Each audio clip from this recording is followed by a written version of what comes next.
बिल्कुल, ये रिपोर्ट आप देख रहे थे और अब आपको एक बार फिर से तस्वीरें और मौजूदा हालात बता देते हैं। यहाँ पर देखिए, भीड़ कम होने का नाम नहीं ले रही है। ये तस्वीरें आप यहाँ पर देखिएगा, भीड़ बिल्कुल कम होने का नाम नहीं ले रही है।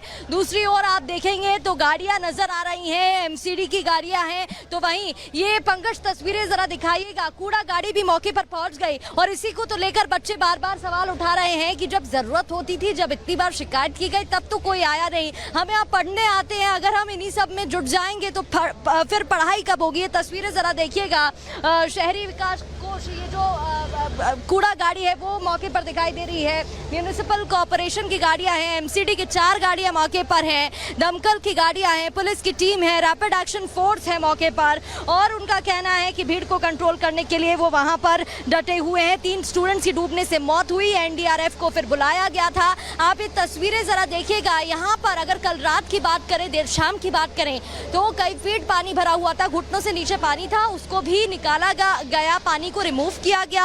और यहाँ पर जो आप टीम देखेंगे, अंदर डीसीपी भी मौजूद है जो बच्चों से बातचीत कर रहे थे, उन्हें समझाने की कोशिश कर रहे थे। अब वो अंदर जायजा ले रहे हैं। पार्किंग में एग्जिट एक ही था जिसकी वजह से ये पूरा हादसा हुआ। लगातार प्रियंका भी हमारे साथ ग्राउंड जीरो पर मौजूद है, ओवर टू यू।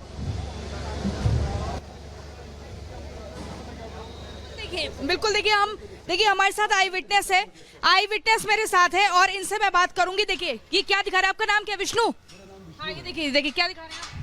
अगर ये वाला गेट, अगर अभी अंकल यहाँ से निकल के गए थे, अगर ये वाला गेट अगर उस इंस्टीट्यूट के पीछे बैक साइड पर होता तो कई सारे बच्चे अपनी जान बचा के वहाँ से निकल सकते थे। इवन इनको रेस्क्यू करके जो बाहर से भी जो थे रेस्क्यू करना चाहते थे वो भी अंदर जाकर उनको रेस्क्यू कर सकते थे, किसी भी तरह से ताला तोड़कर या फिर उनको अंदर निकल कर। अगर कुछ भी अगर इवन ये उसी इंस्टीट्यूट का गेट है? ये नहीं, ये उस पड़ोसी का गेट है, बट ये वाला गेट होना चाहिए था वहाँ पर, ताकि अगर बच्चा ये इसलिए कह रहे हैं क्योंकि मैं आपको दिखा दूं, इंस्टीट्यूट की जो बैक साइड है वहां पर वो दीवार आपको दिख जाएगी। देखिए तार कितने ज्यादा यहाँ पर ऐसे खुले, एकदम मौत को यहाँ पर इनवाइट करने के लिए ऐसे तार खुले छोड़े हुए। यहाँ पर इन कमरों में, इन घरों में बच्चे रहते हैं, वो एस्पिरेंट्स जो यूपीएससी की तैयारी करने के लिए आते हैं। लेकिन मेरे साथ विष्णु है जो कि जैसे शाम का टाइम था, करीब 7 से 6:30 बजे तक का टाइम था। वहाँ पर जो इसका जो मेन बिल्डिंग इंस्टीट्यूट का है, वहाँ पर सारा पानी गले तक पानी भरा हुआ था। तो कुछ बच्चे ऐसे थे जो अपने यूपीएससी की प्रिपरेशन कर रहे थे और जो यहाँ पर इस इंस्टीट्यूट का बेसमेंट में एक लाइब्रेरी बनी हुई है जिसमें काफ़ी बच्चे लाइब्रेरी में बैठ के पढ़ाई कर रहे थे। लाइब्रेरी में कितने बच्चे बैठते हैं? मैम जनरली यहाँ पर लाइब्रेरी का साइड डिपेंड करता है, बट जो नॉर्मल लाइब्रेरी तो उसमें करीब 335 बच्चे लाइब्रेरी के अंदर बैठ के अपना पर्टिकुलरली स्टडी करते हैं। तो मुझे लगता है वहाँ पर करीब 30-35 से कम 15 बच्चे, 15 से 20 बच्चे तो अंदर थे ही थे करीब, ये मान के कह सकते हैं। तो जहाँ पानी का लेवल इसके मेन बिल्डिंग के सामने जब पानी का लेवल इंक्रीज हो रहा था तो वहाँ पर लैक ऑफ रिस्पॉन्सिबिलिटी, अवेयरनेस की वजह से बच्चों को टाइम पे इन्फॉर्म नहीं किया गया कि साहब आप अपना स्टडी बंद करके आप अपने अपने रूम पर जाइए, क्योंकि यहाँ पानी का क्या कोई गार्ड नहीं था? और इस बीच एक और बड़ी खबर का रुख कर लेते हैं, जहां महापौर शैली ओबरॉय का बयान सामने आया और उन्होंने कहा है कि एनओसी का गलत इस्तेमाल किया गया है। जो एनओसी दी गई थी उसका गलत इस्तेमाल हुआ, जिसकी वजह से ये पूरी घटना हुई है, दुर्घटना जिसमें 3 छात्रों की जान चली जाती है। शैली ओबरॉय का कहना है एनओसी जो दी गई थी उसका गलत इस्तेमाल किया गया है, क्योंकि यहाँ पर कोई व्यवस्था ही नहीं थी, यहाँ पर सुरक्षा के कोई इंतजामात नहीं थे, नॉर्म्स का पालन नहीं किया जाता है, एग्जिट गेट एक ही था। ये भी बताया गया कि 2 से 3 मिनट में तो करीब 12 फीट पानी भर गया था। तो जरा सोचिए बच्चों को निकलने की जगह कहाँ से मिलेगी। अंदर फिलहाल डीसीपी भी मौजूद है, ऑन स्पॉट की मैं जानकारी दे रही हूँ और वो जानकारी जुटा रहे हैं, बातचीत कर रहे हैं, जायजा ले रहे हैं। उससे पहले बच्चों से बातचीत भी कर रहे थे। इधर शैली ओबरॉय ने क्या कुछ कहा है, महापौर का क्या कुछ कहना था, सुनिए जरा। को बताना चाहती हूँ इस बिल्डिंग के बारे में। ये जो बिल्डिंग है इसका जो कंप्लीशन सर्टिफिकेट 2021 में मिला था और साफ साफ यहाँ लिखा है कि बेसमेंट में पार्किंग यूज और स्टोरेज के लिए और कार लिफ्ट के लिए यूज होगा। तो मैं बताना चाहती हूँ कि अगर इस प्रकार से इलीगल तरीके से या प्रॉपर्टी को मिसयूज कर अगर ऐसे कोचिंग सेंटर्स बेसमेंट में चल रहे हैं तो उन पर कार्रवाई होगी और साथ ही अगर कोई अधिकारी जिम्मेदार होगा उस पर भी सख्त से सख्त कार्रवाई होगी। तो शैली ओबरॉय को आप यहां पर सुन रहे थे, एमसीडी मेयर, जहां पर वो साफ तौर पर कहती हुई नजर आ रही हैं कि कार्रवाई की जाएगी जिन्होंने भी अनियमितता यहां पर बरती है। और साथ ही आईएएस कोचिंग सेंटर जहां पर ये चल रहा था, बेसमेंट में पानी भरता है, 3 बच्चों की कोचिंग सेंटर के बाहर छात्रों का विरोध प्रदर्शन। राजेंद्र नगर हादसे के बाद धरने पर बैठे छात्र, सरकार और प्रशासन के खिलाफ जताई नाराजगी। कोचिंग के बेसमेंट में डूबने से हुई 3 छात्रों की मौत।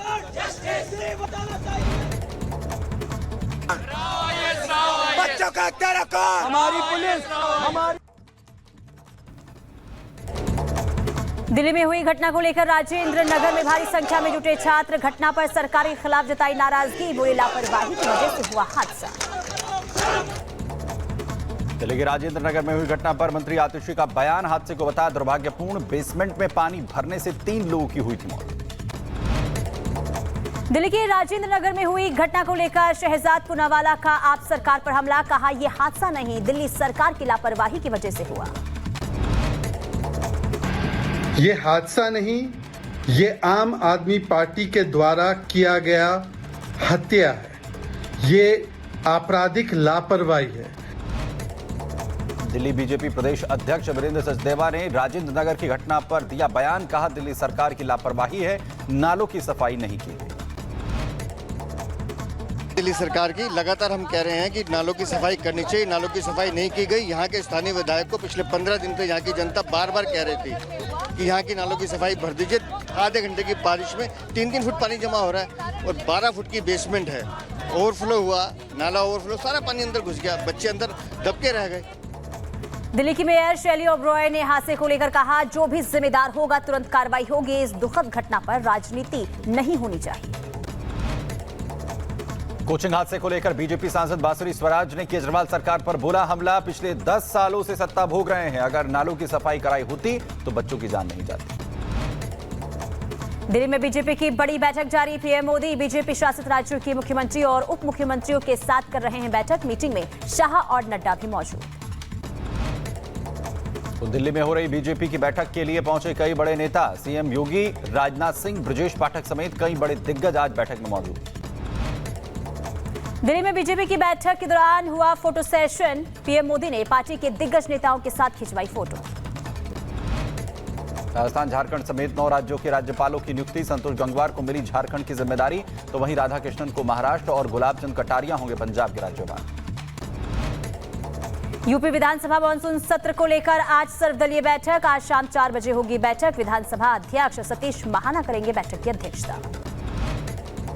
अखिलेश यादव ने बुलाई सपा विधायकों की बैठक, तो आज सपा कार्यालय में होगी बैठक। विधानसभा के नेता प्रतिपक्ष का हो सकता है ऐलान। यूपी डीजीपी प्रशांत कुमार ने डिजिटल पॉइंट का किया निरीक्षण। विधानसभा सत्र से पहले विधानसभा पॉइंट का किया गया निरीक्षण। बजट के बाद आज पहली बार मन की बात कार्यक्रम का 112वां एपिसोड आयोजित होगा। पीएम मोदी ओलंपिक गेम्स और बजट पर चर्चा कर सकते हैं।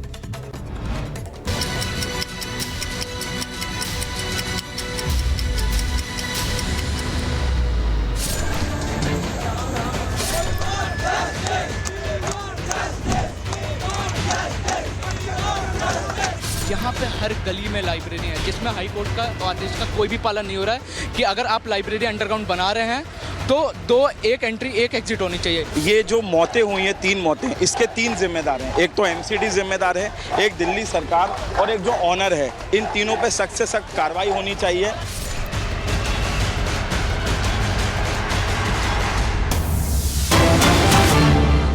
और चलिए बड़ी खबर का रुख कर लेते हैं। हिरासत में कोचिंग सेंटर का मालिक कोऑर्डिनेटर। कोचिंग सेंटर हादसे में पुलिस ने दर्ज की एफआईआर और बीएनएस की धारा 105, 106, 152, 290 के तहत केस दर्ज कर लिया गया है। कोचिंग सेंटर का मैनेजमेंट और इसी के साथ सिविल एजेंसी के लोग जांच के दायरे में हैं। तो लेकिन इसी बीच बड़ी खबर, कोचिंग सेंटर हादसे से जुड़ी बड़ी खबर सामने आ रही है। कोचिंग सेंटर के मालिक को हिरासत में ले लिया गया है, एफआईआर दर्ज हो गई है। अब इस पूरे मामले को जांच और तेज कर दी गई है।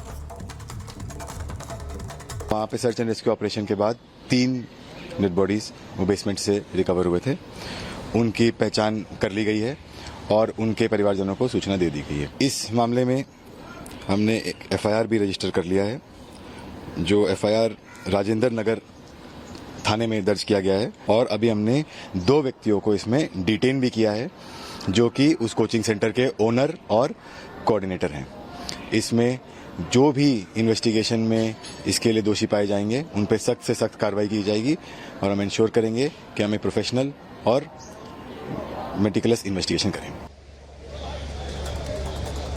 तो देखिए मौके से पल पल का अपडेट आप तक पहुंचा रहे हैं हमारे सहयोगी ग्राउंड जीरो पर भी मौजूद हैं। जतिन ने जायजा लिया, बातचीत भी करने की स्टूडेंट से कोशिश की है। उनका गुस्सा फूटता साफ तौर पर दिखाई दे रहा है, नाराजगी व्यक्त कर रहे हैं और कह रहे हैं कि कड़ी से कड़ी कार्रवाई होनी चाहिए, उसके बाद ही वो अपना प्रोटेस्ट खत्म करेंगे। देखिए नगर में इस वक्त हम मौजूद हैं, यूपीएससी का हब इसको बोला जाता है, लेकिन एक इंस्टीट्यूट में हादसा हुआ, बेसमेंट में लाइब्रेरी बनाई गई, 3 बच्चों की मौत हो गई, पानी उस बेसमेंट में भरा।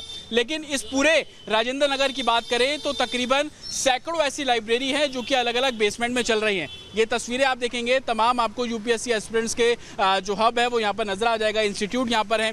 जब हम यहाँ पहुंचे और जांचने की कोशिश की, बच्चों से बात करने की कोशिश की कि किस तरीके से लाइब्रेरी का कल्चर बेसमेंट में इस पूरे राजेंद्र नगर में चल रहा है, तो कुछ स्टूडेंट्स हमें मिले, उनसे हम बात करेंगे। कितनी लाइब्रेरी होंगी इस राजेंद्र नगर में जो बेसमेंट में चल रही है? इस गोल चक्कर पे कम से कम 50 लाइब्रेरी हैं। गोल चक्कर है ओल्ड राजेंद्र नगर का, सब जानते हैं। 50 लाइब्रेरी हैं, किसी की भी फीस 2500 से कम नहीं है। 2500 रुपए 24 आवर 1 महीने के हैं यहाँ पर। मोस्टली सारी आप वो पीछे कोचिंग सेंटर देख रहे हो, उसकी एंट्री देख लो आप।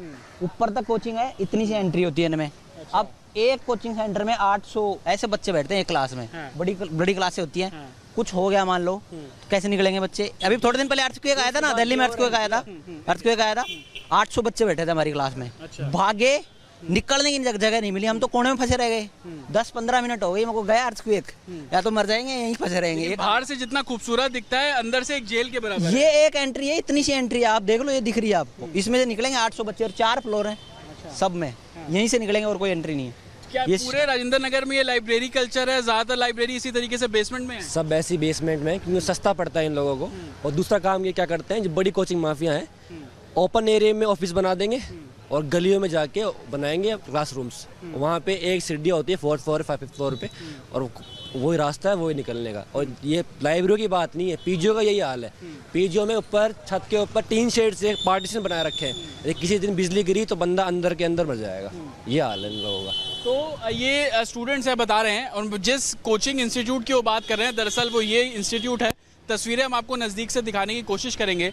बता रहे हैं कि आप देखेंगे बाहर से आपको कांच के शीशे और तमाम एसी, एयर कंडीशन सब नज़र आएगा, लेकिन इंस्टीट्यूट पे जाने का रास्ता आप ये देख लीजिए कि यही एक संकरी सा जो रास्ता है वो इंस्टीट्यूट के अंदर जाने का है। और उसके बाद आप देखेंगे कि क्रैक ग्रेड जो बी, आरबीआई ग्रेड बी, इस तरीके के कोचिंग क्लासेस यहाँ पर चलते हैं। मेरे विजय अगर थोड़ा अंदर आएंगे तो आप तस्वीरों में भी देख पाएंगे। बेहद संकरा ये रास्ता, आप इसको इस तरीके से अंदाज़ा लगा लिए कि 2 बच्चे भी यहाँ से निकल पाना बेहद मुश्किल। और बेसमेंट को लेकर जो कल्चर इन दिनों चल रहा है वो बेसमेंट कुछ इस तरीके से है। हालांकि इस हादसे के बाद तमाम जो बेसमेंट है वो बंद कर दिए गए हैं। यही रास्ता